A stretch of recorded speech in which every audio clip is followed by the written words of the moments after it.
परम पूज्य आचार्य भगवान श्री बद्री धारण करण स्वामी जी भगवान की जय हो, जय हो, जय हो, जय हो। सद्गुरु भगवान की जय हो, जय हो, जय हो। शुद्ध सिद्धेश्वर की जय हो, जय हो, जय हो। शुद्धात्म तत्व की जय हो, जय हो। ओंकार वेदन्ति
मंत्रोच्चारण करने के पहले हम मंत्र की विशेषता और मंत्रोच्चारण का जो अभिप्राय है उसको भी हम समझेंगे हृदय से, और फिर उसके बाद मंत्रोच्चारण भक्ति पूर्वक प्रारंभ करेंगे।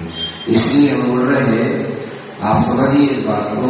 आप बस हर मंत्र उच्चारण करते हैं और इस समय मंत्र की विशेषता, मंत्र की जो वास्तविकता है उसको दर्शाया जा रहा है।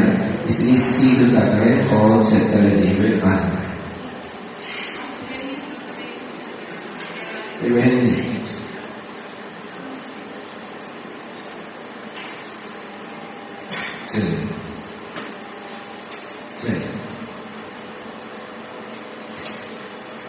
ओम नमः शिवाय। ओम नमः शिवाय। ओम नमः शिवाय। देखिए मंत्र है क्या चीज, पहले से समझिए। मंत्र जो जिनवाणी का सार होता है, जिनवाणी का सार यानी जो जिनवाणी में स्वर, अक्षर, व्यंजन, पद में जो जिनवाणी है, तो संपूर्ण अक्षर के समूह का जो संग्रह है उसको जिनवाणी कहते हैं। और जिनवाणी का पूरा सार भूत वचन होते हैं, सारभूत के वचन होते हैं। जैसे महाराज जी ग्रंथराज जी का पूरा सार, श्री पंडित पूजा जी ग्रंथराज जी का संपूर्ण सार, श्री कमलवती जी ग्रंथराज जी का संपूर्ण सार। तो जिन वचनों का, जिनवाणी का जो संपूर्ण सार होता है, उस सार को जब अनुभूति से ग्रहण कर लिया जाता है तो अनुभूति में चला जाता है सार। और जब वो अनुभूति में जाता है तो उस अनुभूति के बाद, अनुभव के बाद जो शब्द निकलता है वो मंत्र हो जाता है। ये मंत्र की विशेषता। जैसे एक बार और जैसे मान लो माला रमन जी में 32 गाथा है। अब 32 गाथाओं में अपन एक अनुमान लगाए, लगभग मान लो 4 लाख शब्द है या 3 लाख शब्द है। जितने लाख, 2 लाख शब्द है, मुझे ज्यादा लगना चाहिए, मतलब 2 लाख शब्द है। उन 2 लाख शब्दों में जो भाव छुपा हुआ है, उन गाथाओं में, उन शब्दों में जो भाव छुपा हुआ है, वो भाव को जीव जब भाव से ग्रहण करता है, क्या है, शब्द को ग्रहण करने वाली जो शक्ति है उसका नाम बुद्धि है। बुद्धि क्या करती है, उस शब्द के मात्र अर्थ को समझती है कि इसका अर्थ ये है। तो अर्थ समझने में मात्र से उसका जो भाव है वो ग्रहण नहीं होता, क्योंकि अर्थ की जो सब पहुंच होती है वो समझ तक होती है। हमें समझ में आया इसका अर्थ ये है। अर्थ आपको समझ में आने के बाद भी आपको जो गाथा जिस भाव को प्रस्तुत कर रही है वैसा भाव आपका बन गया, ये बहुत उत्कृष्ट बात है। ये सबसे मेन चीज, सबसे मेन चीज होती है। गाथा जिस भाव को प्रस्तुत कर रही है, क्योंकि गाथा आपको भाव नहीं दे सकती, गाथा उस भाव को आपकी समझ के रास्ते से बता सकती है कि इसका भाव क्या है। पर वो भाव जो है वो भाव आपकी अंतर चेतना से बनेगा, आपके अंतर पात्रता से बनेगा। जब आपकी वैसी पात्रता होगी, वो वैसा आपका पुरुषार्थ होगा, तो वो भाव आपकी चेतना से उत्पन्न होगा। केवल समझ के रास्ते से बताया जा सकता है कि इसका भाव ये है, बस इतना बताया जा सकता है।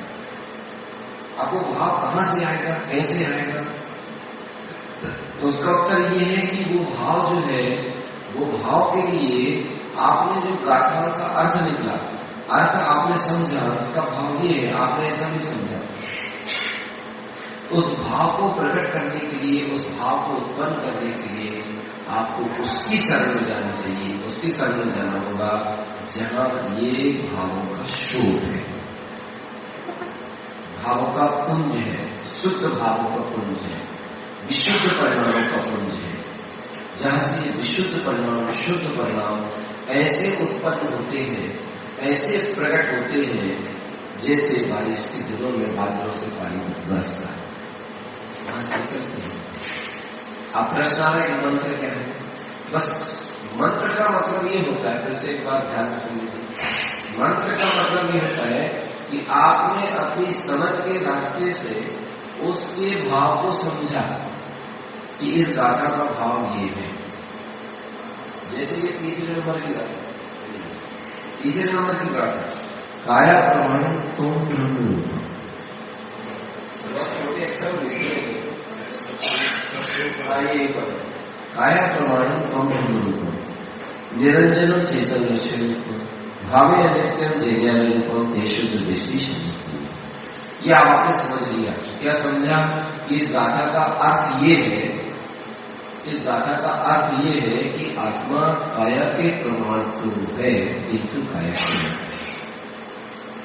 ये गाथा आपने ये ली, गाथा का अर्थ बता रहे। इस गाथा में 5 बातें बताएंगे जिनकी शुद्ध दृष्टि होती है।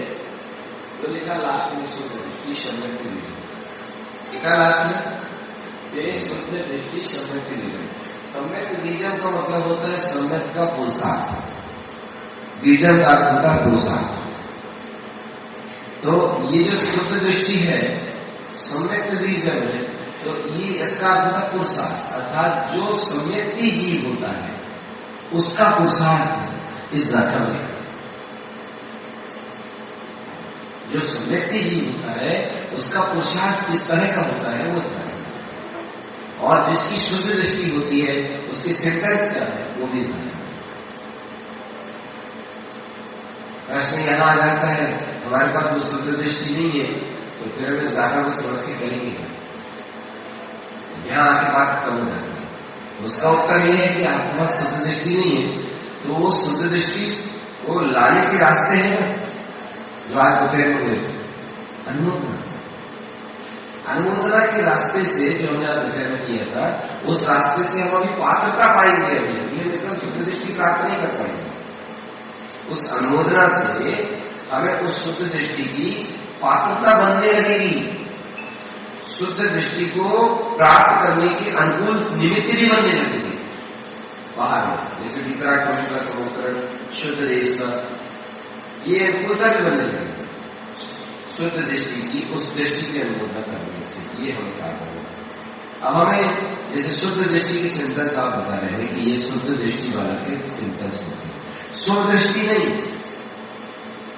शुभ दृष्टि नहीं है। शुभ दृष्टि यानी दयादान परोपकार, ये दृष्टि को शुभ दृष्टि हो। जैसे किसी के जीवन में बहुत अत्याधिक रूप से व्रत है, नियम है, प्रतिमाएं है, तो ये सब शुभ में जाता है, शुद्ध दृष्टि नहीं जाता। अगर सम्यक दृष्टि के जीवन में जिसके सम्यक दर्शन है, सम्यक ज्ञान है, सम्यक दर्शन भी है, सम्यक ज्ञान भी है, अगर ऐसे सम्यक दृष्टि के जीवन में व्रत प्रतिमाएं होती है तो भी उस सम्यक दृष्टि के जीवन जीव के लिए वो सारी व्रत प्रतिमाएं शुद्ध दृष्टि में शामिल नहीं होती, शुभ दृष्टि में ही शामिल। इतनी बड़ी बात है, नित्य दृष्टि की तो बातें नहीं कर रहे, नित्य दृष्टि की तो बातें नहीं कर रहे हैं, तो सम्यक दृष्टि मोक्ष मार्गी साधक की बात कर रहे हैं। ये सम्यक दृष्टि मोक्ष मार्गी आत्मज्ञानी, उसके जीवन में होने वाले व्रत तप उपवास, ये भी शुभ राग में ही जाता है, शुद्ध दृष्टि में नहीं जाता। होते उसके जीवन में, ज्ञानी के जीवन में होते, शुभ राग शुद्ध दृष्टि में नहीं जाता। शुद्ध दृष्टि में तो केवल दर्शन और ज्ञान की जो निर्मलता है, उस निर्मलता पर ध्रुव पे जो नजर देती है, ध्रुव प्रकारी परमात्मा में जो श्रद्धान स्थापित हुआ है, वो आएगा शुद्ध दृष्टि में। आपको देख लो, शुद्ध दृष्टि के अंतर्गत जिनकी शुद्ध दृष्टि होती है, उस शुद्ध दृष्टि में अगर आप उनको 5 बातें लिखिए, तीसरे नंबर की गाथा है, 5 बातें लिखी, इन 5 बातों में शुद्ध दृष्टि के अंतर्गत दूसरी चीज आती है, इनकी शुद्ध दृष्टि के धारी के जीवन में व्रत आते हैं, दृष्टि में व्रत नहीं होती। उस जिसके पास ऐसी शुद्ध दृष्टि होती है, उस दृष्टि में तो ध्रुव प्रकारी परमात्मा होता है, और वो दृष्टिधारी जीव जिस देह के संयोग को जीवन देह के संयोग होता है उसके जीवन में व्रत होते हैं। जीवन में व्रत होना अलग बात है, दृष्टि में व्रत होना अलग है।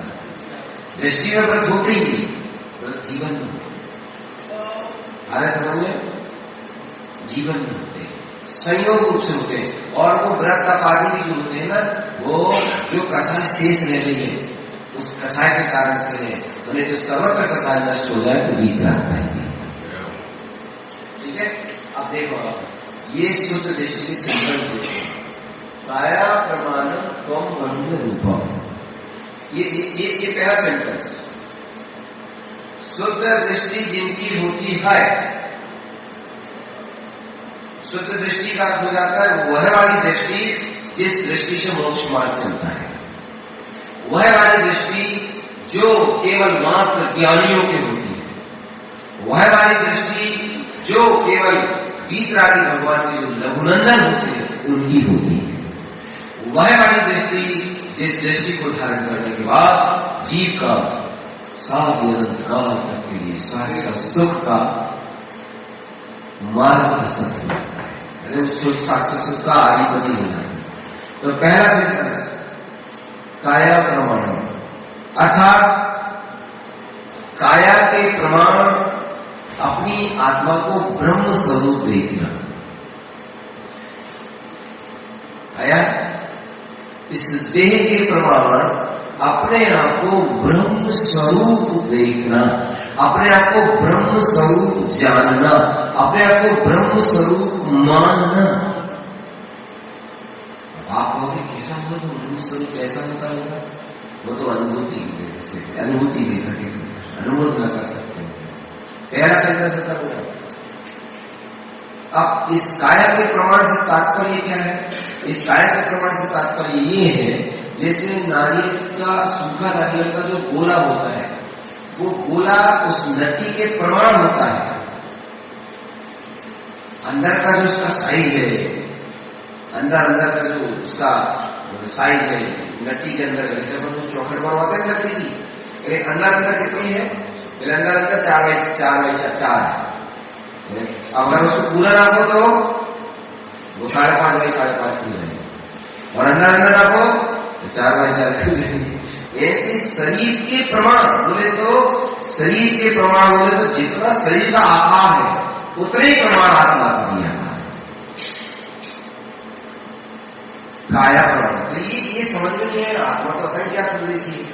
हाँ, आत्मा असंख्यात प्रदेशी, एक बात तो सत्य है, मगर जिस समय भेद ज्ञान की प्रकटता होती है और आत्मा अनुभूति में आती है, उस समय उस महापुरुष व्यक्ति साधक को इस देह के मध्य, देह के प्रमाण भाषित होती है, अर्थात पूरी बॉडी, पूरा देह, पूरा शरीर अलग प्रतीत होता है और स्वयं अपने को ब्रह्म स्वरूप अनुभव होता है।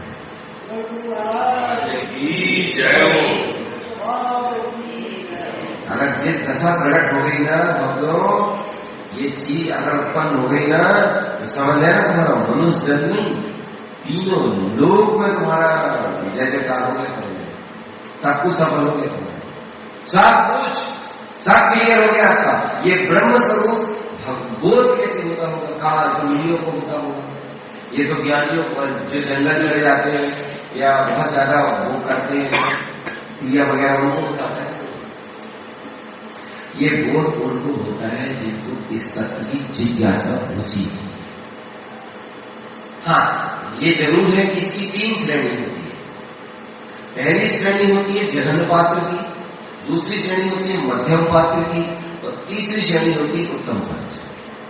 जघन्य पात्र का जो जीव होता है वो घर गृहस्थी वाला हो सकता है, जिसे हम लोगों ने विवाह नहीं किया है, ब्रह्मचारी लोग हैं, हम भी जघन्य पात्र नहीं आएंगे।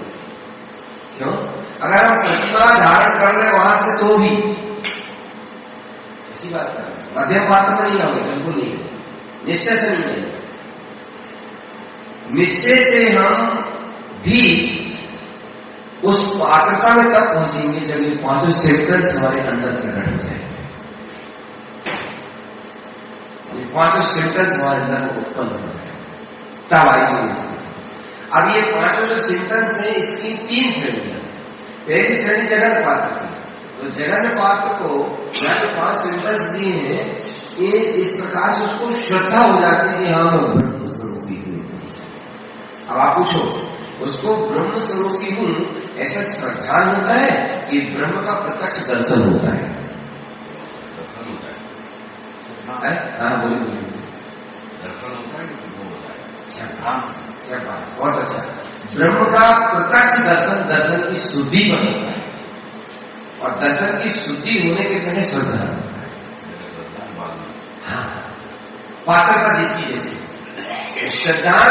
अब आप पूछोगे जब दर्शन नहीं होता तो श्रद्धान कैसे होगा? जब दर्शन नहीं होता तो श्रद्धान कैसे हो जाता है? तो इसका उत्तर ये है कि श्रद्धान दर्शन की अपेक्षा नहीं रखता। श्रद्धान दर्शन की अपेक्षा नहीं रखता। श्रद्धान मानता को कहते हैं, श्रद्धान आस्था को कहते हैं। अभी तक पूरी लाइफ में श्रीमद जी तारण स्वामी जी का दर्शन किसको हुआ? फिर भी श्रद्धा नहीं, फिर भी श्रद्धा है कि नहीं? और इतनी जबरदस्त श्रद्धा है। अभी प्रेजेंट में देखा क्या चारों क्षेत्र में कई बार चले गए मगर आज तक कहीं नहीं मिले कहीं श्रद्धा। ऐसे ही साधक जीवन में मोक्ष मार्गी साधक को प्रत्यक्ष स्पष्ट दर्शित न होने पर भी श्रद्धा की शक्ति काम करती है और श्रद्धा की शक्ति इतनी जबरदस्त होती है, इतनी जबरदस्त होती है कि श्रद्धा के कारण से वह जीव अपनी शुद्ध आत्मा को छोड़कर पकड़ के रखता है, मानता में बैठा के। फिर आगे एक प्रश्न कर सकते हो, ये दर्शन नहीं है तो श्रद्धा अंधा नहीं हुआ? बुद्धि है और बुद्धि का समाधान भी करते चल रहा है सब। बहुत बढ़िया। आपने कहा कि दर्शन नहीं है तो वो श्रद्धा अंधा नहीं हुआ। उसका समाधान ये है आपका श्रद्धा वितराग भगवान की वाणी से नहीं चल रहा है, इसलिए अंधा नहीं है। क्योंकि आपका जो श्रद्धा है ना उस श्रद्धा को वितराग भगवान ने बताया है, वितराग भगवान की वाणी में आया है कि हे भव्यो ऐसा तुम श्रद्धा करो, ये सत्य है। तो उत्तर ये आया मैंने भले ही नहीं देखा, मेरे वाणी को देखा है, मेरे प्रभु ने देखा है, इसलिए उन्होंने जो देखा है वो इसको बोलते श्रद्धा को कोई तोड़ नहीं है भाई, कोई तोड़ नहीं है श्रद्धा। श्रद्धा एक ऐसी शक्ति का नाम है कि पानी में भी आग लगा दे, इतनी जबरदस्त होती है उसका। और जितनी भी सिद्धियां होती है सब श्रद्धा की वजह होती है। सिद्धियां जो होती है ना, मैं थोड़ा सा इस विषय में सिद्धि के पक्ष में नहीं, मैं बता रहा था सिद्धियां की सबसे बड़ी डिमांड श्रद्धा होती है। जितनी पावरफुल श्रद्धा होती है, जितना पावरफुल कॉन्फिडेंस होता है, जितना पावरफुल, जितनी पावरफुल निष्ठा होती है, सिद्धि अपने आप होती है। यस, आज लोग कपड़े सोले के कपड़ा पहन करके, शुद्ध वस्त्र पहन करके, सब कुछ करके जिंदगी से नमोकार मंत्र पढ़ रहे हैं, बस सिद्धि को छोड़ो सा क्रोध कसा के शांति। ये इसकी श्रद्धा होती है, श्रद्धा पावर, वो श्रद्धा का पावर है। और जितना जिसका श्रद्धा का पावर बढ़ता है, जितना जिसका श्रद्धा का पावर हाई होता है, उसका उतना ही भयंकर कॉन्फिडेंस होता है। और जिसका जितना कॉन्फिडेंस होता है वो उतना ही आत्मबली होता है, उतना ही सूरवीर योद्धा होता है। पावर कॉन्फिडेंस अंदर से। मन को गिराने के लिए सबसे ज्यादा जरूरत पड़ती है कॉन्फिडेंस। अगर आपके पास कॉन्फिडेंस की कमी है, निष्ठा की कमी है, पावर की कमी है, तो आप मन से हर समय क्योंकि जिस प्रकार कमजोर लोगों को जो गुंडा लोग होते हैं वो दबाते हैं, कमजोर लोगों को सीधे साधे। कमजोर लोगों के पास कॉन्फिडेंस नहीं है, नहीं बाहर में उदाहरण ऐसे ही जिनके पास कॉन्फिडेंस नहीं होता वो जीव कमजोर होती है। निष्ठा बहुत बड़ी था, पर परीक्षा होती है, उस परीक्षा में जो सफल हो गया, जो जीत गए, उसके पास ऐसा जबरदस्त आत्मबल उठता है, ऐसा जबरदस्त कॉन्फिडेंस उठता है, इतना जबरदस्त उसके अंदर की प्रचंड शक्ति की निष्ठा गरजती है कि मन भी थर थर कांपने लगता है। ये है और श्रद्धा से होता है, श्रद्धा की शक्ति से। चले तो शुद्ध दृष्टि, तो शुद्ध दृष्टि का पहला सेंटेंस दिया है काया प्रमाण तो भंगुर। जैसे नारियल के अंदर रहने वाली डोल जो है वो नारियल से जुदा है, नारियल अलग है, डोल बिल्कुल अलग है। ऐसे ही वह साधक को जब वो समय के काल में बैठता है तब उसको अपनी शुद्ध आत्मा शरीर से प्रत्यक्ष भिन्न भाषित होती है। या जब समय के काल में विशेष पद दिखता है, जब वो ध्यान समय कर रहा होता, किंतु जब वो ध्यान समय नहीं कर रहा होता तब उसके ज्ञान में वर्धता है। वर्धना और दिखना अंतर है। जैसे आप यहां बैठे, आपका गांव आपके मस्तिष्क में बढ़ रहा है मगर आपको वहां दिख नहीं रहा है, ऐसे इसको वर्धना हो रहती है, वर्तते रहता है अपना भगवान आत्मा, अपनी भगवान आत्मा की प्रति को वर्तना में चलते रहती है। अब प्रश्न घूम के ये आ गया, ये दशा आप किसकी बता रहे हैं? आप पूछ सकते अभी देखो क्या होता है, श्रोताओं के बीच में जब तत्व चर्चा आती है तो श्रोताओं का सबसे पहला प्रश्न होता है, ये जो बात बता रहे हैं बहुत अच्छी है, ये जो दशा बता रहे हैं ये भी बहुत अच्छी है, सुनकर के बड़ा आनंद आ रहा है, बड़ा अच्छा लग रहा है, किंतु क्या ये दशा हम लोगों की है? हम लोग इस स्थिति को प्राप्त कर सकेंगे, प्राप्त कर लेंगे? तो उसका समाधान है यहाँ जघन्य पात्र को श्रद्धा प्रमाण ये दशा प्राप्त होती है। श्रद्धा प्रमाण, क्योंकि मैंने 3 श्रेणियां बताई, तो प्रथम श्रेणी की अपेक्षा श्रद्धा की अपेक्षा से वो प्राप्त करेगा, और ये दशा जिसको प्राप्त हो जाए समझ लेना उसका समाधि मरण हो गया।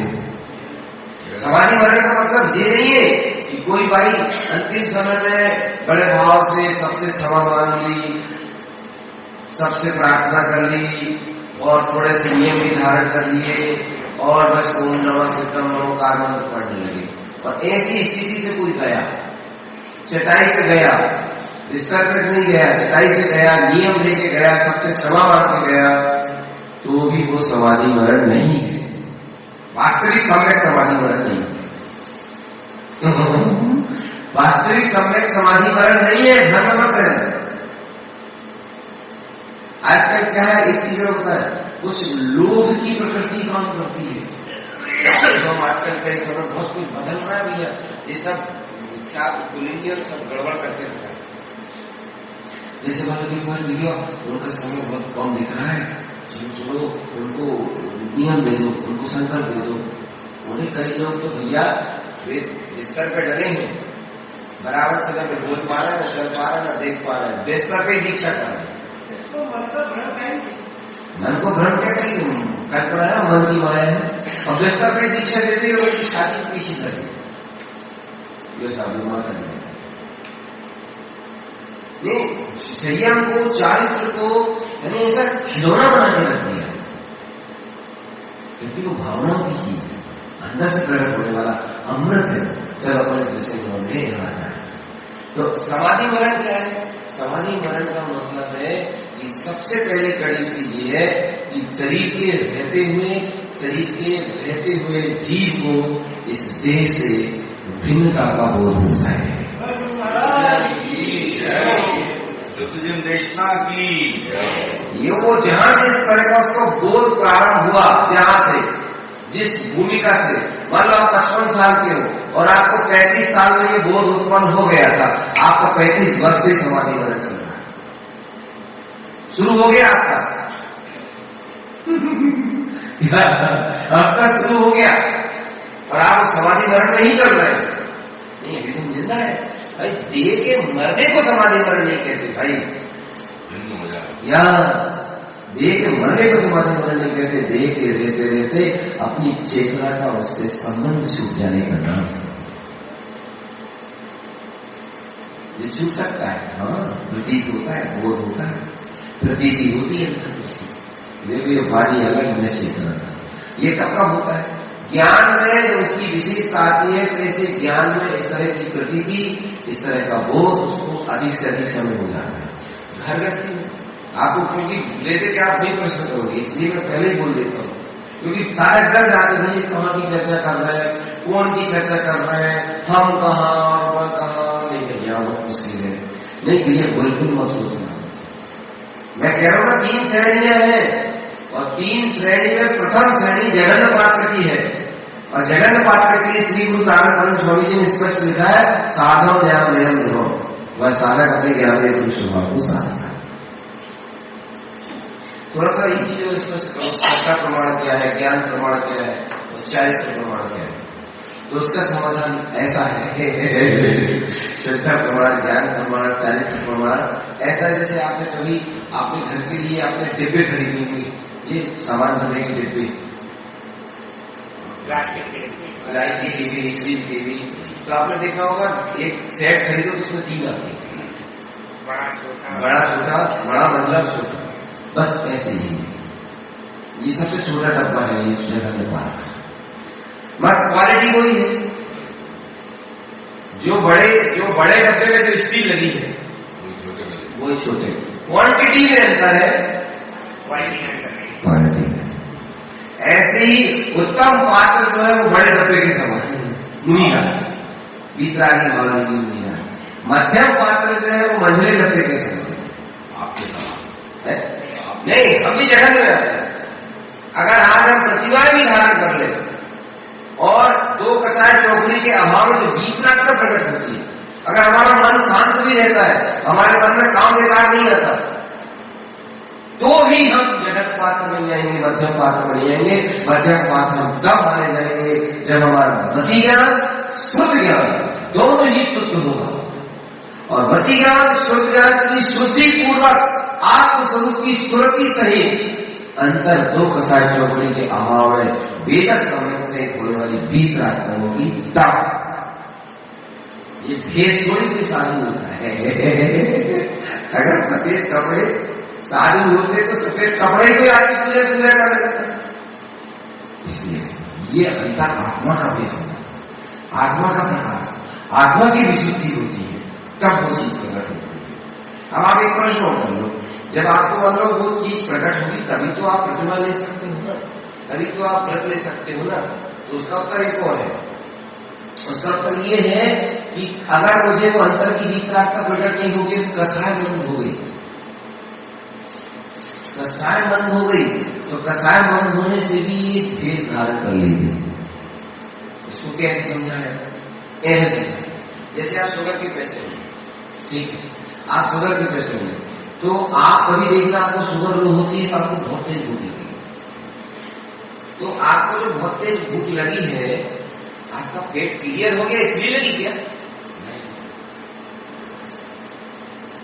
नहीं, आपका गलत ऑब्जेक्ट नहीं देता आपको, तो आज आपका पेट बिल्कुल एकदम क्लियर हो गया इसलिए आपको भूख लगी नहीं, पेट के क्लियर होने के कारण से भूख नहीं लगी है, शुगर के जो होने की वजह से। ठीक इसी प्रकार से 2 कसाय चौकड़ी के अभाव में आत्मा जब क्लियर हो जाता है आत्मा का सावधान ज्ञान क्लियर हो जाता है, आत्मस्वरूप की स्मृति ज्ञान, शुद्ध ज्ञान की निर्मलता आ जाती है, तो समझना आत्मा क्लियर हुई है, इसलिए प्रकार है, ये प्रतिमा है। और एक और डुप्लीकेट ऐसा है कि वो आत्मा में कोई ऐसा विशुद्धि नहीं हुई, 2 कसाय चौकड़ी का अभाव नहीं हुआ, वह बीतरागता उत्पन्न नहीं हुई, तो व्रत कैसे आए? कसाय लोग हो गई। ठीक है, आगे बढ़ते। तो पहला सेंटेंस क्या है? काया प्रमाण।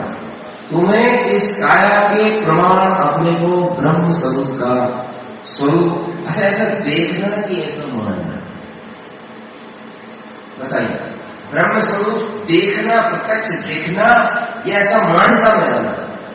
मान्यता में आना, मान्यता में। अच्छा, भाई दिनेश है बहुत सीधा बच्चा है, बहुत ही सीधा लड़का है, हमने चर्चा हुई इनसे कल भी आज भी, वो कितना अच्छा है, वो कहता भैया ये बात सुनते समय बहुत अच्छी लगती है, मगर मैं ब्रह्म स्वरूप हूं, ये चीज कंगाल की तरह नहीं निकलती, ये जो चीज है ना ये गजरा की तरह नहीं निकलती, एकदम जोश पूर्वक नहीं आती अंदर से कि हाँ मैं इसको कहा। तो ये श्रेणी में मान्यता होती है। मैं ब्रह्म स्वरूपी हूँ, काया से भिन्न। पहला सेंटेंस, किसी की कोई जिज्ञासा इस बीच में तो बोल दीजिएगा। दूसरा सेंटेंस देखिए क्या है, निरंजन से तात्पर्य क्या है? क्या होता है? साधक जो है ना अपने आप को दीन कर्म मनों से रंजित, अरे मेरे ऐसे पाप है, मेरे पास ऐसे दुर्गुण है, मेरे पास इतना तीव्र अहंकार है, मेरे पास इतनी तीव्र प्रस्थाएं है, मेरे पास इतना तीव्र मोह है, मैं तो इस लायक नहीं हूं। इस प्रकार की मिथ्या धारणा से दब जाते हैं। अब आप कहोगे कि ये तो अच्छी बात है, कोई व्यक्ति अपनी गलती स्वीकार कर रहा है, अपने अवगुणों को देखकर उसकी निंदा कर रहा है। जी निंदा नहीं करना। देखो अवगुणों की निंदा अलग चीज होती है, अवगुणों से अपने आप को जोड़ना अलग होता है। नहीं आया समझ में? अवगुणों से अपने आप को जोड़ना, आपने अवगुणों को मैं से जोड़ दिया, आपने अवगुणों को मैं से जोड़ दिया। कैसे समझाइए? ऐसे समझाते हैं। आप डॉक्टर के पास गए, आपके शरीर में कोई फोड़ा है, आप डॉक्टर के पास गए और डॉक्टर से जाके कहते डॉक्टर साहब मैं बहुत बीमार हूं, मैं बहुत बीमार हूं, मैं बहुत बीमार हूं, मैं बहुत बीमार हूं। डॉक्टर कह देगा इनका इलाज हो नहीं सकता। फिर क्या कहें? मुझे मैं बीमार हूं ऐसा मत बोल,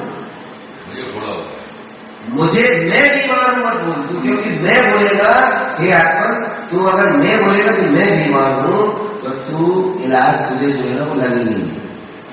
क्यों नहीं लगेगा? ये भी एक बड़ा विज्ञान है। बताइए क्यों नहीं? इसलिए नहीं लगेगा कि जब दवा शरीर में जाती है ना तो वो दवा भी मन की स्थिति को देखती है कि मन की स्थिति क्या है। अगर मन दवा के खिलाफ खड़ा हुआ, मन दवा का साथ नहीं दे रहा है, देख लेना मुझे मरीज ठीक नहीं हो सकती। चंद्रगुप्त के गुरु चाणक्य, एक बार चाणक्य ने धनानंद से युद्ध किया और उन्होंने निश्चय कर लिया था कि इसकी बात में अगर हार तो मैं जीऊंगा नहीं, मुझे जीने, फिर वो हार भी गए। उन्होंने पूरी जड़ से जीने की इच्छा खत्म कर दी, अंदर से जीने की इच्छा खत्म कर दी। और उनको जब बीमार हुए, उनको बुखार आया और हुआ बुखार, उस समय बुखार ही आया था, कैंसर होगा तो अभी बुखार आया, वैद्य को बुलाया, वैद्य ने उनका उपचार किया, अच्छी से अच्छी औषधि उनको दी। चंद्रगुप्त उनका शिष्य उनसे पूछता है कि मेरे गुरुदेव ठीक क्यों नहीं हुए? तो वैद्य कहता है उन्होंने जीने की इच्छा खत्म कर दी। क्योंकि कभी कभी ये बात बिल्कुल सही है, ये शास्त्रों में लिखा है, दवा विश्वास मांगती है, दवा श्रद्धा मांगती है। 3 आदमी 4 आदमी 4 चीजें ऐसी है, मन को पूरा याद नहीं है, उनमें श्रद्धा की बहुत जरूरत है। एक गुरु होता है, एक वैद्य होता है, 2 और होते आदमी। जब तक इनमें श्रद्धा से कनेक्शन न जुड़ा हो उससे भी नहीं है। तो उन्होंने जीने की इच्छा खत्म कर दी, जीने की इच्छुक नहीं। मेरी दवा में कोई कमी नहीं है, कोई कमी नहीं है, मैं इससे भी ज्यादा फीवर उतार सकता हूं, इनको तो कमी नहीं है। फिर अब देखो जीने की इच्छा कहां से आती है? जब आप होता है, जब आप मन से बहुत ज्यादा दब जाते हैं, बहुत ज्यादा चुप जाते हैं, तो आपका उत्साह भी चला जाता है, आपकी चेहरे की मुस्कुराहट भी चली जाती है, आपकी किस्म करती है। तो उस समय अगर ईमानदारी से देखे ना तो मन की अपेक्षा से अधमरी हो आता है, भले शरीर से पूरे मन की अपेक्षा से देखो तो अधमरी हालत है। और ऐसी दशा, ऐसी मन की स्थिति जो है, इस स्थिति से अगर कोई उभार सकता है तो केवल धर्म, क्योंकि इसकी दवाई मिलती ही नहीं है मेडिकल में। केवल धर्म की शक्ति, जिंदेश्वर की शक्ति ही उसको उभार सकती है और वो वहां से उभर सकता है। उन्होंने कहा भाई उन्होंने जीने की इच्छा खत्म कर दी है। चंद्रगुप्त बैठे पास में, कई बार होता है चंद्रगुप्त पास में बैठे और वो उनके गुरु थे, उनकी श्रद्धा का दर्शन था उनसे। चंद्रगुप्त गुरु मानते थे, पास में बैठे और चंद्रगुप्त उनके गुरु के पास बैठ करके हे गुरुदेव उठिए, आपका शिष्य चंद्रगुप्त अभी जीवित है और जब तक आपका शिष्य है गुरुदेव आप आसन में सोइए, उठिए। उसने जब लगाई नहीं सुबह तेजी से बोलने लगा ये बात, वो उठ गए। ये अंदर की कर्में होती है। आप सबसे ज्यादा अपने आप को दुखी करते हो अपनी कर्मों से, सुखी भी कर लेते हो अपनी कर्मों से, और ये कर्में अंदर उठती है, ये मन के रास्ते से खड़ी हो जाती है। अगर आपके पास इसका पॉजिटिव समाधान नहीं है, जिन वचनों के अनुसार अगर आपके पास कर्मों का समाधान नहीं है, बस पकड़ ले तो आपको पकड़ लेंगे। जैसे एक बार एक घटना हो सकती, महाभारत की 5 पांडव में से सब लोग पानी लेने के लिए ले गए नदी के किनारे कि भाई प्यास लगी है, तो एक एक करके सब जाते गए। प्यास लगी है हमको पानी पीना, तो पहले भीम गए, अर्जुन गए, तो वहां वो नदी में एक यक्ष था, वो कहने लगा बोले मेरे प्रश्नों का समाधान दो, उसके बाद पानी को रख लगा। हाँ बावली में बोले पहले मेरे प्रश्नों को उत्तर दो तो मैं हाथ लगा दूंगा। तो भीम तो आपको पता ही है, तो कौन होते हैं उसे प्रश्न करने वाले, चलो हमको लेके जाएंगे। सबने इस प्रकार से किया, इससे में पहुंचे कौन, धर्मराज युधिष्ठिर। अब धर्मराज युधिष्ठिर के साथ में कोई समस्या करेंगे, बोले मेरे प्रश्नों का समाधान नहीं करेगा। धर्मराज युधिष्ठिर के पास वो पावर था, धर्मराज युधिष्ठिर उन प्रश्नों का समाधान देने में सामर्थ्य और सक्षम थे। यक्ष ने प्रश्न किया, उन्होंने समाधान किया, और जब उनका समाधान पूरा हो गया, संतुष्ट हो गए, उन्होंने पानी ले जाने की इजाजत दे दी। ऐसी अपने मन में और अपनी बुद्धि में तरंगें उठती हैं, और उन तरंगों का अगर तुम सही समाधान कर दो पॉजिटिव तरीके से, सम्यक तरीके से, तो वो तरंगें भय की भय रखी हो जाएगी। और अगर तुमने उनका सही समाधान नहीं कर पाए, आत्मज्ञान की शक्ति के बल पर उनको सही विकसित नहीं कर पाए, अपनी चेतना की ताकत जो ज्ञान की शक्ति होती है, ज्ञान की शक्ति से उनको समझे संतुष्ट समाधान नहीं दे पाए, तो वो आपको जैसे कोई यक्ष ने समाधान नहीं किया था उठा के पकड़ लिया। ऐसे अपने अंदर में बहुत सारी ये हरकताइयां खड़ी होती हैं, मन के रास्ते से, विकल्पों के रास्ते से, बुद्धि के रास्ते से, हर किसी को होती है, हर तरह की स्थिति निर्मित होती है। बस उनको संतुष्ट करते कहे या उनको समाधान करते कहे या उनको निपटा दे कहे, वो शक्ति होती है आपके जो अंदर की ज्ञान शक्ति होती है, अंदर का जो आत्मबल होता है, अंदर का जो श्रद्धा होता है, वो यमुना को धर्मराज युधिष्ठिर की तरह होता है, और वो शक्ति उसको संबोधित कर देती, फिर वो पकड़ा देता है। ये विशेषता है, और उस शक्ति को उठाने के लिए सत्संग सहारा है। सबसे बड़ी बात है, आप हमेशा एक बात पॉइंट पर ध्यान दो कि मुझे उस शक्ति को जगाना है, जिस शक्ति के बल पे ये जो मन बुद्धि चित्त है जो मुझे गुमराह कर देते हैं, दवा देते हैं, भ्रमित कर देते हैं, इनका हमेशा ही दूर होता है, वो आपको कहीं से। और फ्राय करके क्या करता है, जब वो स्थिति निर्मित होती है ना जी, तो सुख की तलाश करता है, इसको सुनाएगा, उसको कहेगा, टेंशन लेगा, फाइल पर लेगा, बहुत घबराहट होगी, वो उसी में होते हैं, बेचारे को कहीं समाधान नहीं।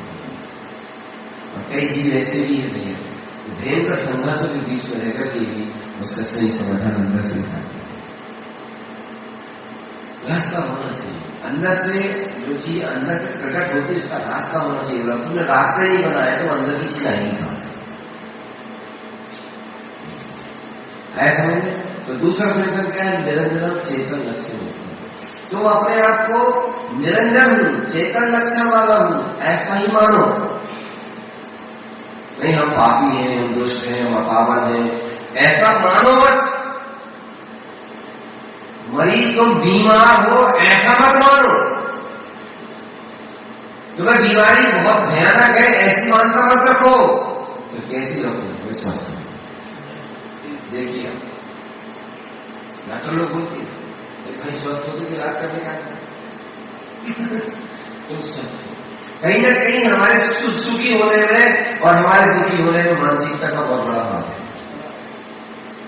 है। हमारे अच्छे होने में, हमारे बुरे होने में, हमारे हंसने में, हमारे रोने में, हमारी मानसिक जो साइकोलॉजी है तो उसका बहुत बड़ा हाथ है।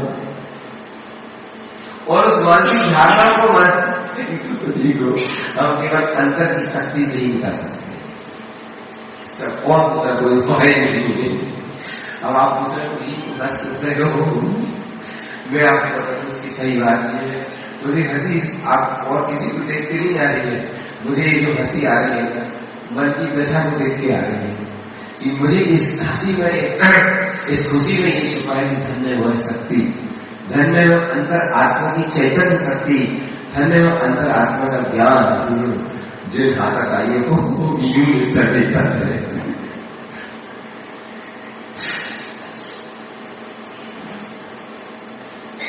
इसलिए जवाब से और तुम उस शक्ति से हीन नहीं हो, तुम उस शक्ति के स्वामी हो। तुम्हारे पास है वो, तुम्हारे पास है वो।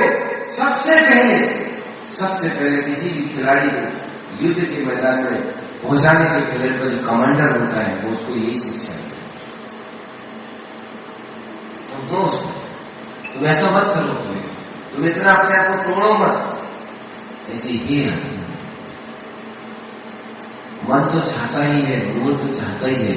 मोह की सेना बैठी थी और मोह राजा भी बैठा था, मीटिंग चल रही थी और मोह राजा की जो सेना है वो तो आपको सही कौन है, कुबुद्धि है, कुमति है, कुसरती है, ये सब उसी के सभासद लोग हैं। मोह राजा कुर्सी में बैठा, सारी सेना बैठी थी, तो उनमें वार्तालाप चल रहा था। मोह राजा का कहना कि जाओ तो उस आत्मा को जकड़ लो, कुबुद्धि से, कुमति से, कुसमति से, इन सब लोगों से कहा जाओ उसको आत्मा जकड़ लो। तो कुबुद्धि खड़े होकर के कहने लगे मेरे महाराज हम तो बहुत जकड़ने की कोशिश कर रहे हैं उसको, मतलब वो भी उतना नहीं कर रहा है, मतलब आत्मा परिणाम में नहीं जा पा रहा है, टेंशन में नहीं जा पा रहा है, जब बहुत ज्यादा है व्यक्त नहीं हो पा रहा है, हम बहुत पकड़ने की कोशिश कर रहे हैं, हो नहीं पा रहा है। तो मोहन राजा कहने लगा तुम एक काम करो, वो ऐसे नहीं करेगा, वो ऐसे नहीं करेगा, उसके अंदर जाओ और उसके अंदर एक साइकोलॉजी पैदा करो, एक धारणा पैदा करो, एक मान्यता पैदा करो, और जब तुम उसके अंदर मान्यता पैदा करोगे, धारणा पैदा करो विपरीत कि मैं ऐसा हूं, मैं वैसा हूं, मुझे ये समस्या है, मुझे वो समस्या में सुखी नहीं, मैं बेचैन नहीं हूं, मैं मेरे साथ ऐसा कर रहा है, भगवान ऐसा हो गया क्या होगा, ऐसा हो रहा है क्या होगा। तो सोचते परिणाम तो बदल नहीं पाते और सोचने के लिए भी तुम रुकते नहीं। अरे चलो ऐसा है तो बदलो परिणाम, परिणाम में तो नहीं बदलता, बदल के बताओ। तो भगवान ने परिणाम बदलता नहीं है तो तुम्हारा क्यों भागी देते हो? क्या करें जैसा देखो, परिणाम में इंच मात्र भी अंतर नहीं कर सकता, मगर भारी विकल्प और टेंशन भी छोड़ने को तैयार। ये दशा है, दिन निकल रहे हैं, रात भी निकल रही है, समय भी गुजर रहा है, जिंदगी भी धीरे धीरे पास होते चले जा रही है, मगर आपको स्थिति कोई नहीं है। ये अंतर शक्ति के तो क्या लगे काम उसको तोड़ दो अंदर से, वो टूटेगा कैसे? ऐसे ऊंट था और ऊंट बैठा हुआ है, अब उस बैठे हुए ऊंट को उठाने के लिए दो आदमी है, इसको उठा के और लेके जाए, वो ऊंट उठने को तैयार नहीं, उठा ही नहीं हो। एक समझदार आदमी नहीं घूम रहा था, बोले इसको कितनी कोशिश की, कितना मार रहा है इसको, उठ रहे भाई, उठने को तैयार नहीं। एक समझदार आदमी है, कहे ऐसे नहीं उठेगा, क्योंकि ये साइकोलॉजी से बंधा है, धारणा से बंधा है।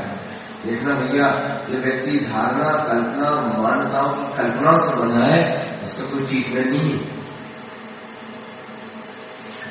कोई इलाज नहीं है, और सब धारणा है, सब धारणा है, सब कल्पना है। ये मुझे सुखी करते हैं, ये मुझे दुखी करते हैं, ये मेरे अपने हैं, ये मेरे पास है। कल्पना और धारणा के अलावा कुछ नहीं है, सच्चाई नहीं है। सच्चाई क्या है? सच्चाई मेरा पुण्य और मेरा पाप मेरे पास है, ये सब निगेटिव है। सच्चाई है। और उस पुण्य पाप से बाहर की व्यवस्था बनती है, ये तो केवल निमित्त होते हैं, इसके अलावा कुछ नहीं। इसलिए व्यर्थ का अपनापन, व्यर्थ का कर्तापन और व्यर्थ की मूल की जड़ों को उखाड़ो, सत्य का साक्षात्कार। जितना जितना सत्य आप अपनी आत्मा में भरते जाएंगे, जितना जितना सत्य का की घुटी आप अपनी चेतना को कराते जाएंगे, आपका आत्मा ऊपर उठता जाएगा। और जितना जितना आपका आत्मन ऊपर उठेगा, आप देख लेना मन उतना उतना नीचे गिरेगा। मन की सारी स्थिति नीचे गिरते जाएंगे और आप अंदर से प्रसन्न होते जाएंगे, आपका खिलखिलापन आएगा। आप देख हंसना बिना काम कैसे, बिना काम नहीं हो, अंदर से अपने अपने प्रसन्नता होने लगती है, खुशी से होने लगती है। ठीक है ना? तो सत्य को पुष्ट करो, सत्य मगर सत्य को पुष्ट को बुद्धि नहीं करने देती, कर्तव्य का अहंकार नहीं करने देता, मन की मानता और धारणा की जो चीजें उस सत्य को पुष्ट होती है। इसलिए इस सत्य को पुष्ट करने के लिए सत्संग जरूरी है। जिन वचन एक आदमी गया तो ऐसे नहीं उठेगा, वो बोले फिर कहते हैं उसके पास भी दूसरा आदमी गया और उसके गले में ऐसे हाथ किया, ऐसे जैसे उसने ऐसा की है, वो उठ के खड़ा हो गया।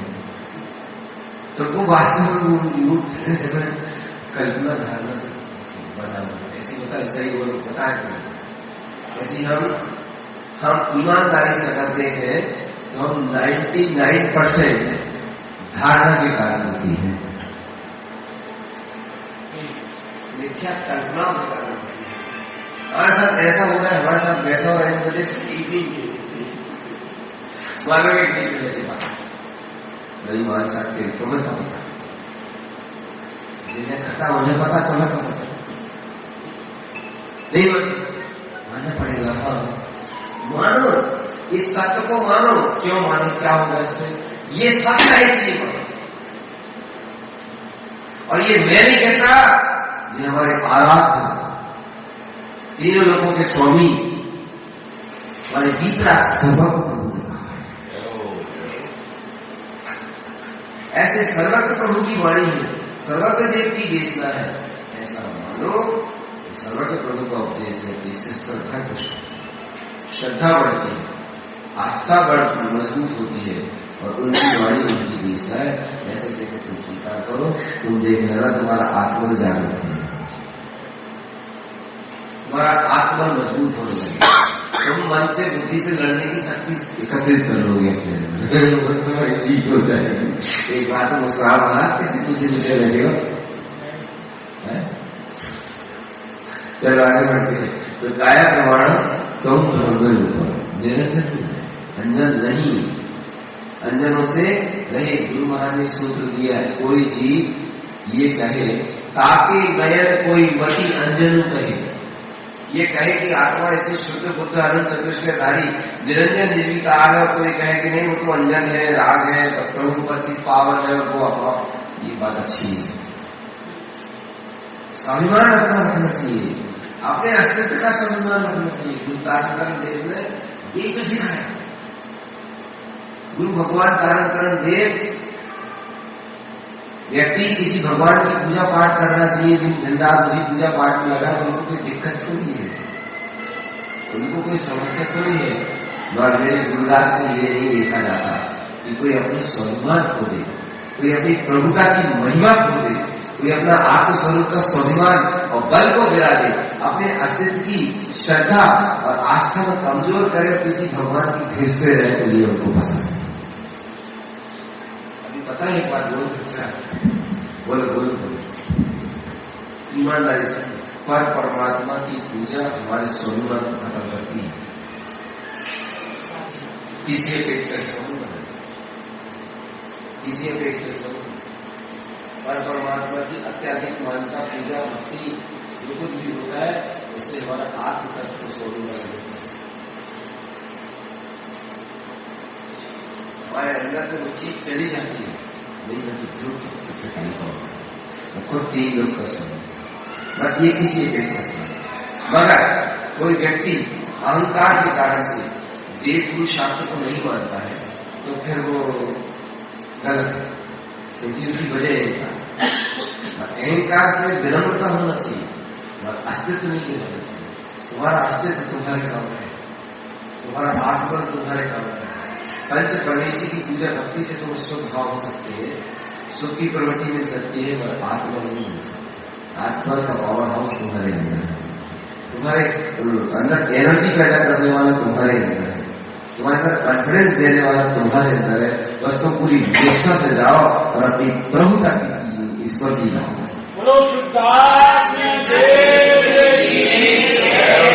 अपनी प्रभुता की भक्ति लाओ, अपनी प्रभुता का बहुमान लाओ, अपनी प्रभुता का श्रद्धा मान कर मेरा सुझाव, मेरी अंतरात्मा आपको जाने का समय तक तो बहुत जल्दी करो।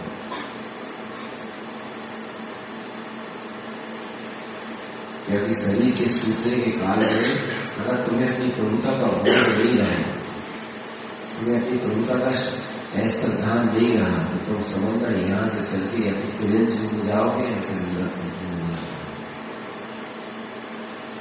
पक्का समझ। तो तुम नरक पर्याय प्राप्त होगी, एक्सपीरियंस की पर्याय, तो मनुष्य की पर्याय नहीं होगी। मनुष्य की पर्याय बहुत दुर्लभ का समझती है। और 2014 में केवल 16 बार पूरी बोध सहित तुम चलिए, हरे तो फिर अस्पताल में गए, कोई दिक्कत नहीं। तो इस बोध सहित तुम अगर शरीर छूटा, इस बोध पूर्वक तुम यहां से विदा किए, तो तुम यहां से चल के नियम से चले जाओगे। और कहा जहां ज्ञानियों का समागम प्राप्त होता है, जहां भगवान की वितराग बड़ी प्राप्त होती है, वहां जाओ। अभी तुम जाने वाले के बात क्या करें, होनी तैयारी है। अब कई बात इसके लिए कर रहे हैं, उस सत्य उसको सामने रखना पड़ेगा। क्या है, देखो मन जो रहता है सत्य को सामने नहीं आने देता, सत्य से बहुत डराता है, सत्य से हटाता है, सत्य को पीने नहीं देता, करने नहीं देता, सत्य को अंदर नहीं देता। क्यों? क्योंकि इससे मन की जो रस है फिट जाता है। मन की सबसे बड़ी बात पता है, आप जितना सत्य का रसास्वादन करते हो, सत्य से आखिरकार करते हो, सत्य को स्वीकार करते हो, मन का जो स्वाद होता है वो खुल जाता है, मन का रस खुल जाता है। मन की जो एक काल्पनिक अनुभूति रहती है वो चली जाती है, मन अपनी मौत नहीं कराना चाहता। ये जिसको तो कहीं उठना है मन से और आत्मा को प्राप्त करना है, उसके लिए यही रास्ता है, ये उपाय। ठीक है, तो दूसरा लक्षण है चेतन लक्षण, लक्ष्य देखो जन चेतन। तीसरा देखा भावे अनित्य, कितनी बड़ी बात है, भावे अनित्य। ये भाव अनित्य है, क्यों टेंशन ले रहे? क्या बात है, भाव अनित्य है, ये विकल्प अनित्य है, ये चिंताएं अनित्य है। आप लोगों को लगा होगा बड़ी चीज जाकर बोले कपड़ा वपड़ा हटा दे, मैं क्या बोल रहा हूँ थोड़ा सुनना, बुद्धि में हाथ लगा दी, हंस रहा है, बोल रहा है, हमने जिस परिवेश में हम जीते थोड़ा दे समझ रहा है, बुद्धि बात तो सही है, बिल्कुल सही है, बिल्कुल सही है। मुझे भी क्योंकि जब विकल्प की कर्म की मोटी धारा आती है ना, मेरी स्थिति भी डबल हो जाती है। बड़ा क्या मानो राशन कार्ड नहीं, 40 से थोड़ा बहुत पानी आ जाता है, तो जो भी कर्म की घटनाएं आती है उसको समाधान हो जाता है। घबराना नहीं, अपने आप को तुम जितना दबाओगे, जितना गिराओगे, उतनी नीचे जाओगे। अभी उठो, अभी चेतो, अभी सुन लो, और सबसे पहला प्रसाद है अपनी प्रभुता का बहुमान।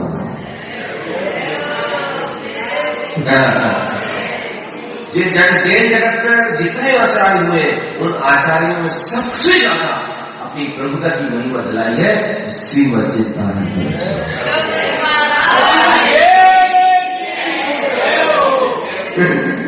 अपनी प्रभुता का बहुमान, अपनी शुद्धात्मा का बहुमान मिला है, अपने अस्तित्व का बहुमान मिला है, अपनी अस्तित्व की सुरुचि जताई है, अपने शुद्धात्मा के प्रति श्रद्धा जताई है, तो वो सदगुरु भी है।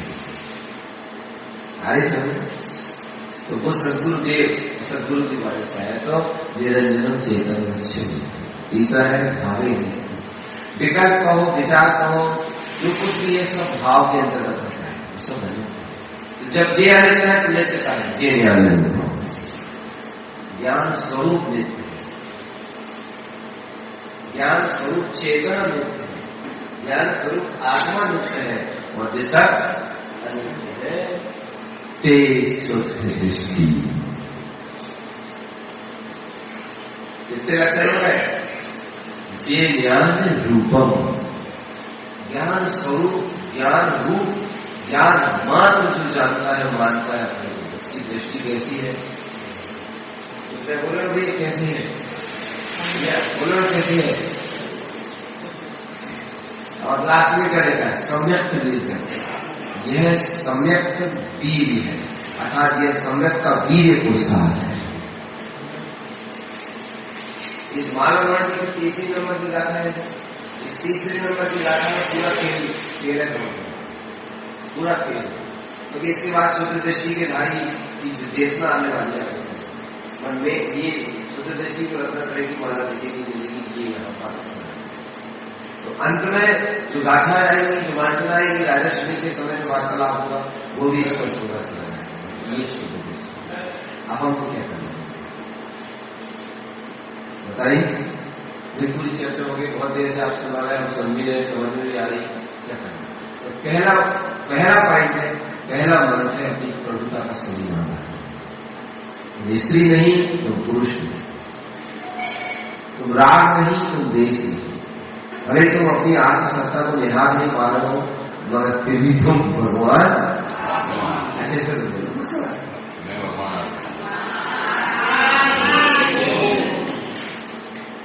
अगर मान लो आप मुस्कुरा के बोलना है ना, तो ये अपनी भगवान आत्मा का अभिवादन हो जाएगा।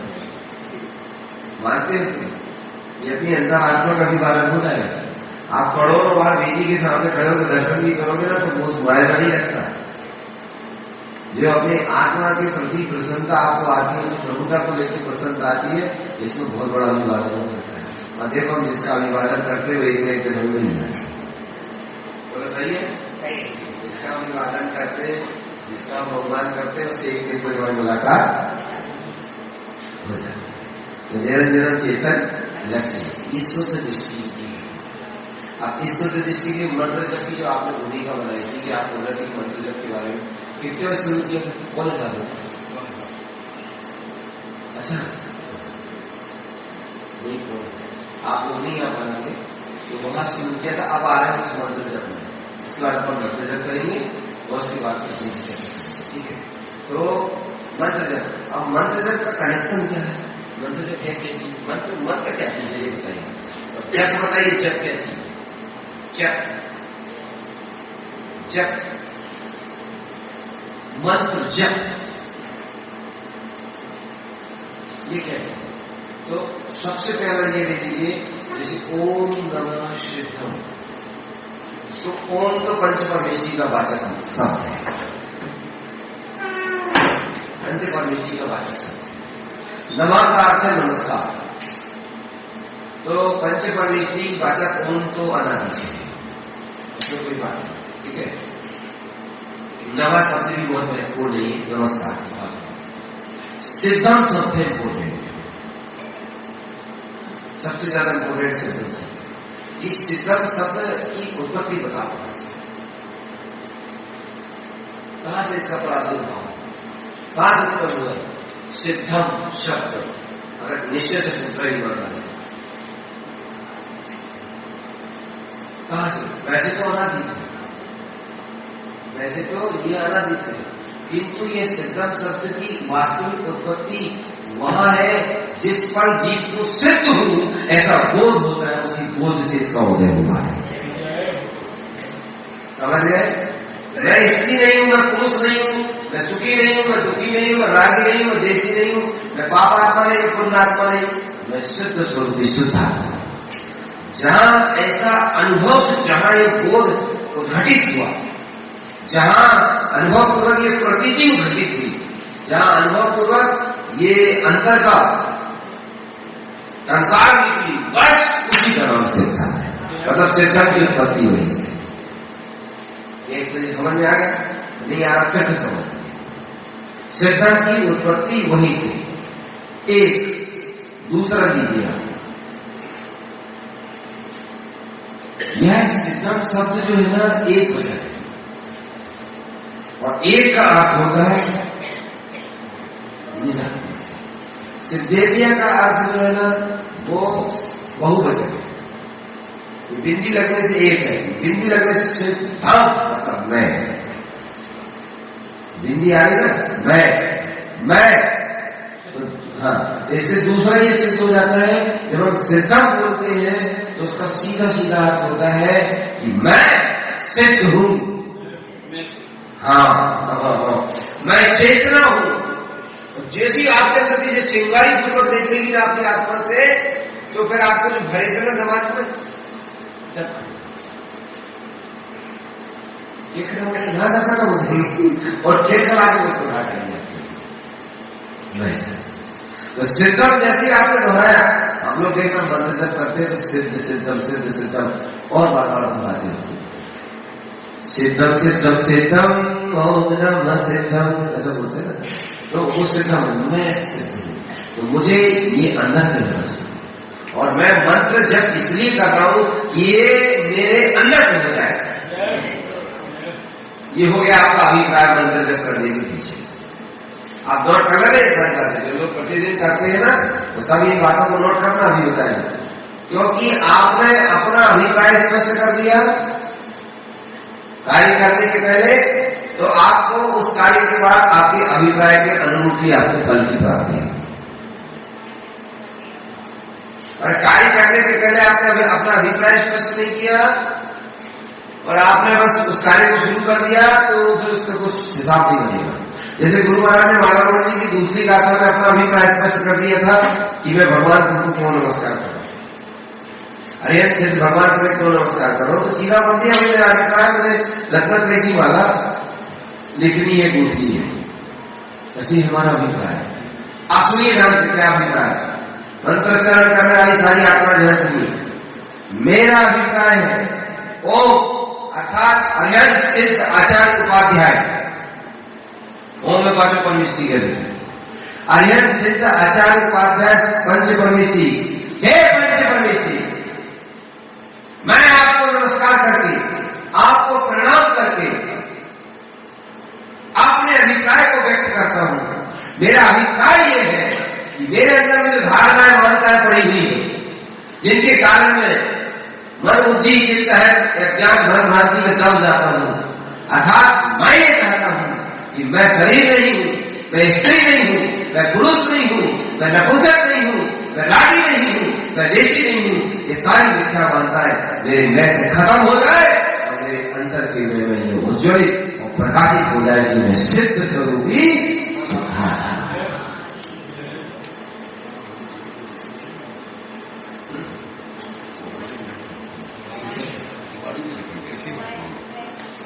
तो ये अभिप्राय हो गया आपका, ठीक है। और मंत्र का भाव भी वही है, इस अभिप्राय को रख करके और उस मंत्र के इस भाव सिद्धम, मंत्र चाहते ही है, मंत्र का भाव ही है कि सिद्धम। जैसे नमोकार मंत्र का भाव क्या है, मंत्र का नमोकार मंत्र का फल क्या है बताइए, कोई बताए? हाँ बोलिए। पापों का नाश। हाँ, और नमोकार मंत्र का अर्थ ही है कि समस्त पापों को नष्ट करता है। ऐसो पंच नमोकारो सब पाप, वो खुद कहता है ऐसो पंच नमोकारो सब यारो सब पाप प्रणाशुनो मंगलानंद से सदेशी परम मंगल ही मंगल। सिद्धम का भाव बताइए, सिद्धम का भाव बताइए। यस, सिद्धम का भाव है कि तुम सिद्धम सिद्धम सिद्धम सिद्धम कहा हो गया कि तुम ये चाहते हो शुद्धात्मा हूं, मैं शुद्धात्मा हूं, मैं शुद्ध, ऐसी प्रतीति हो जाए। सिद्धम सिद्धम सिद्धम तुम उच्चारित कर रहे हो तो तुम ये चाहते हो कि मैं सुखी हूं, मैं दुखी हूं, मैं रागी हूं, मैं देशी, ये छूट जाए, बस ये रह जाए कि मैं निरंजन हूं, निराकार हूं, सिद्ध स्वरूप ज्ञानानंद स्वभाव। कहां से होगा ये? क्या बात, कैसे होगा? पावर के साथ। जो कह रहे मन से आता है पावर के साथ नहीं आता। तो जब ये पावर के साथ होगा, जब ये अंदर की पावर शक्ति के साथ होगा, तो समझ लेना तुमने उसी दिन मोक्ष मार्ग में पैर रख दिया है। क्या चाहते हो? सिद्धम सिद्धम सिद्धम, मैं सिद्ध हूँ। देखो आप लोग बच्चों का भी अभिप्राय समझ जाते हैं कि बच्चा क्या चाहता है, ऐसे ही सिद्धम कर देते हैं। ठीक है, ऐसे अपने अभिप्राय को सामने रखो और इस अभिप्राय के अनुसार मंत्रोच्चारण शुरू करो और श्रद्धा भक्ति से शुरू करो। अगर मंत्रोच्चारण करते समय हमको ताली बजाने के लिए वो आपकी रुचि करने पड़ता है। आपको अगर आसान से बैठ करके मन ही मन में जपना अच्छा लग रहा है, आपको कैसे जाप जाप का और बताइए। जप का मतलब होता है, देखो ध्यान से, जप का मतलब होता है जप तन्मयता पूर्वक होता है। जप तन्मयता पूर्वक होता है ना, वो जब तन्मयता पूर्वक होने के कारण से वो है मंत्र का जाप। तन्मयता पूर्वक होने से हमारी आत्मा को उस सत्यता से मान लिया, अर्थात मंत्र का मतलब हो जाता है कि जीव मंत्रित हो चुका है। जैसे मैंने सुन ली भगवान के वचनों में मंत्रित हो चुकी है, इतनी मंत्रित हो चुकी थी कि उन्होंने किसी भी कंडीशन में भगवान के वचनों से विपरीत कदम नहीं। जब का मतलब होता है कि तुम उसमें बंध गए, उस सच्ची सोच में बंध गए, उस सत्य में बंध गए, उस यथार्थ में तुम एकाग्र हो गए। मंत्र इतना उत्कृष्ट श्रद्धा भक्ति से जप हुआ, इससे मन भी पवित्र हो गया और मंत्रित भी हो गया। चाहे लोग बोलो या पंडित लोग या हम लोग, हम लोगों की बोलो पुष्परक कार्य। जैसे आपने कहा पंडित जी आप जो फलाना आपने हम लोग वो आइटम का कुछ भी हम लोग ठाक संदेश करो, जैसा हमने वर्धित कर दिया एक कारण में हमने स्वास्थ्य बनाना हो या कुछ ओम बनाना हो, पंडित जी ने उसको मंत्रित कर दिया, लगाओ बोली।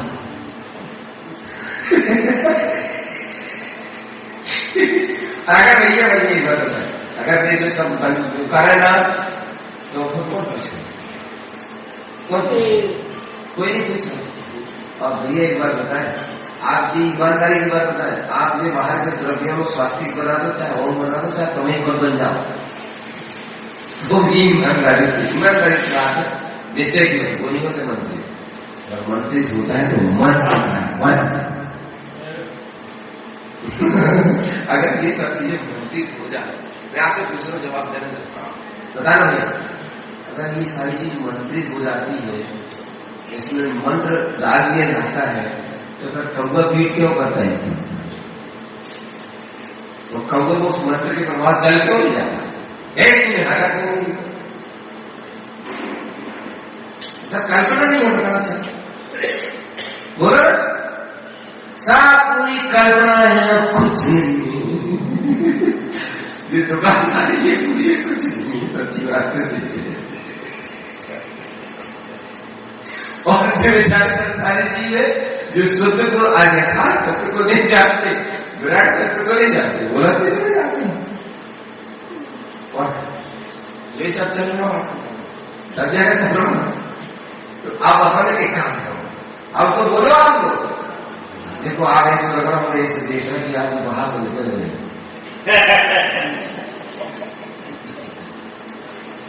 एक काम करो ना, अपन जे अच्छी दीन की दुकान करेंगे, मालूम मंत्र के आधार से चल रही है।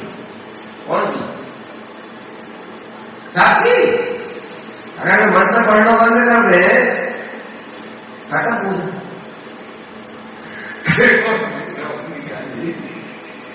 एक काम करो भैया, ये मंत्र पढ़ के जो मंत्रित कर रहे थे, अपने एक काम करो, ओम नमः सिद्धम पढ़ो और मन को ही मंत्रित कर लो। ओम नमः सिद्धम मंत्र उच्चारण से सिद्धम के बोध को प्रकट कर दिया। ओम नमः सिद्धम मंत्र की शक्ति से मैं सिद्ध हूँ, मुक्त हूँ, ऐसी अनुभूति को प्रकट कर लो। जब हम खुद मंत्र के माध्यम से अपने सिद्धत्व के बोध को प्रकट करेंगे, मन भी मंत्रित शुद्ध होगा। इनकी जरूरत लगाओ, जोरदार चीज जोरदार लगना चाहिए अंदर से, जिसकी जितनी भावना हो इसकी बात तो दीदी की जैसा होगी। इसकी वजह है